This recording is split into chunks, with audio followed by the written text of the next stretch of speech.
Hello, bienvenue pour cette nouvelle journée. Je suis très heureux de vous retrouver encore à nouveau. Alors, maintenant, aujourd'hui, nous allons lire Marc, le chapitre 4, du verset 26 à 41. C'est parti. Jésus dit encore, « Le royaume de Dieu ressemble à ceci. Un homme sème des graines dans son champ. Ensuite, il continue à dormir pendant la nuit et à se lever chaque jour.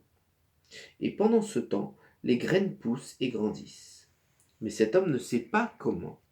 La terre fait elle-même pousser d'abord la plante, puis l'épi, enfin les grains dans l'épi. Et dès que les grains sont mûrs, on se met au travail avec la faucille, parce que c'est le moment de la récolte. » Jésus dit encore, « À quoi peut-on comparer le royaume de Dieu ? Avec quelle histoire est-ce qu'on peut en parler ? Le royaume de Dieu ressemble à une graine de moutarde. Quand on la sème dans la terre, c'est la plus petite de toutes les graines du monde. Mais ensuite, elle pousse et elle devient la plus grande de toutes les plantes. Elle a des branches si grandes que les oiseaux peuvent faire leur nid sous son ombre. » Jésus annonce à tout le monde la parole de Dieu en racontant beaucoup d'histoires. De cette sorte, il le fait dans la mesure où ils peuvent comprendre. Jésus leur parle toujours avec des comparaisons. Mais quand il est seul avec ses disciples, il leur explique tout. Le soir de ce jour-là, Jésus a dit à ses disciples, « Allons de l'autre côté du lac. » Il quitte la foule et les disciples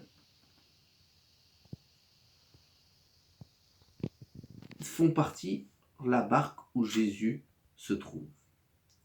Il y a d'autres barques à côté d'eux. Un vent très violent se met à souffler. Les vagues se jettent sur la barque et beaucoup d'eau entre déjà dans la barque. Jésus est à l'arrière. Il dort, la tête sur un coussin. Ses disciples le réveillent et lui disent, « Maître, nous allons mourir. Si tu ne fais rien, nous allons mourir. »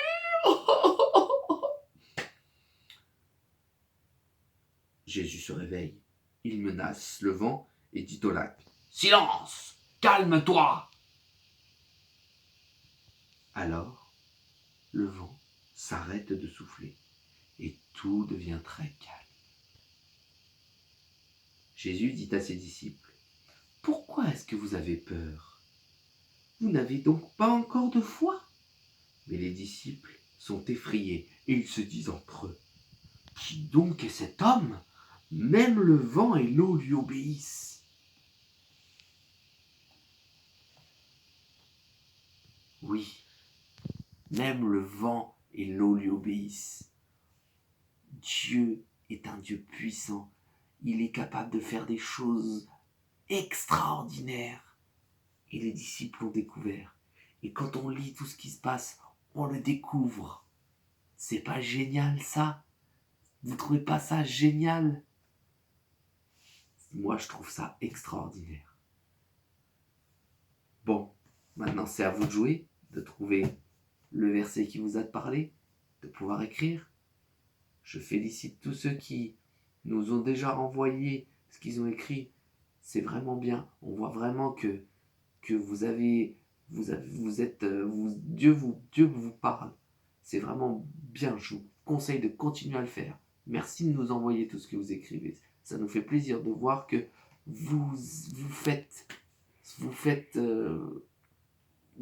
réussissez à le faire. C'est vraiment un plaisir. Allez, je vous dis à demain.